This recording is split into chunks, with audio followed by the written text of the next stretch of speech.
A Catholic mother opens up about the highs and lows of raising a child with severe disabilities.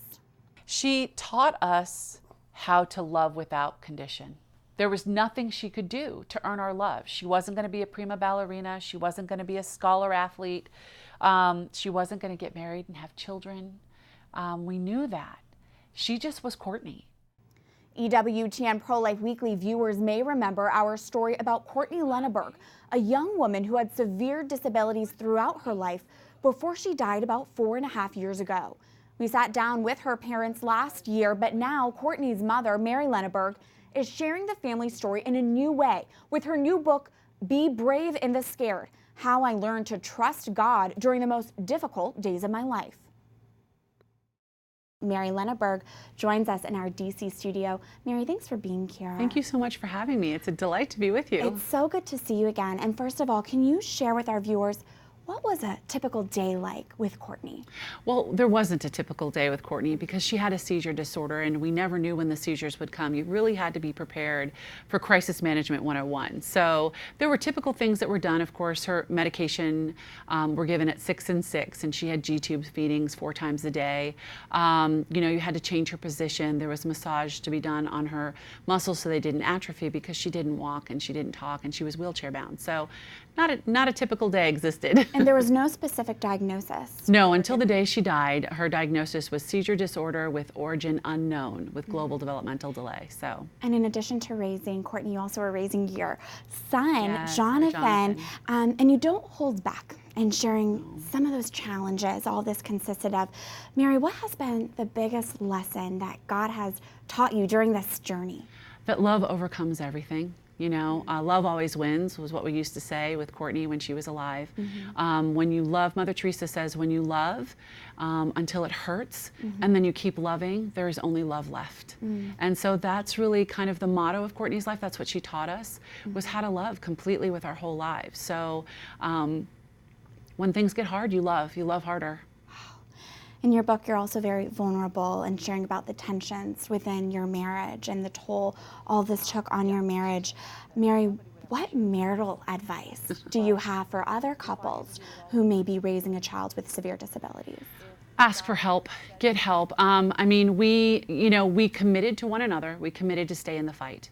We committed to each other and to our marriage and to our covenant that existed from the day that we said I do. So that was the first thing we did. The second thing we did was when things began to fall apart, we got help. We sought counseling. We both got a spiritual director. We both had mentor couples. Jerry, when he was walking through his time of addiction to pornography, myself with food, we sought the professional help that we needed so that we could fight the good fight and see the truth of each other and not the sin and the mire and the mess that stood in the way. If a viewer is watching and maybe they don't have a child with severe disabilities in their family, but they know someone who does, what should they know? How can they better love and support other families? Don't ask, just do. That's my motto. No special needs parent is going to ask for help. It's not something that comes easily to us. We're rather self-sufficient and independent. We sort of talk about that in the book and how God kind of shows up and remains in that so that we depend on Him. But just show up with a meal, show up to watch a child for 30 minutes, assist at a doctor's appointment. Don't ask, just do it. Your call for courage and bravery really comes at a time it seems there's this crisis of trust in the world. So what advice do you have for parents who maybe they found out with a prenatal diagnosis that they're expecting a child who has some type of disability? How can they learn to lean and trust on God? God doesn't make mistakes. He only makes perfection. He doesn't make junk. So whatever the diagnosis is, wherever they're standing, it's going to be difficult. It's going to require heroic measures on their behalf. But God remains and He guides and He has never left their side. And there's a purpose and a reason that we might never understand, but God does, and it's part of His plan. We only see our lane of traffic, but He sees the whole thing. So we take our hands off the wheel and we let Him drive the car. Such a good reminder. And Mary, your book is so unique in that it's part memoir, it's part journal.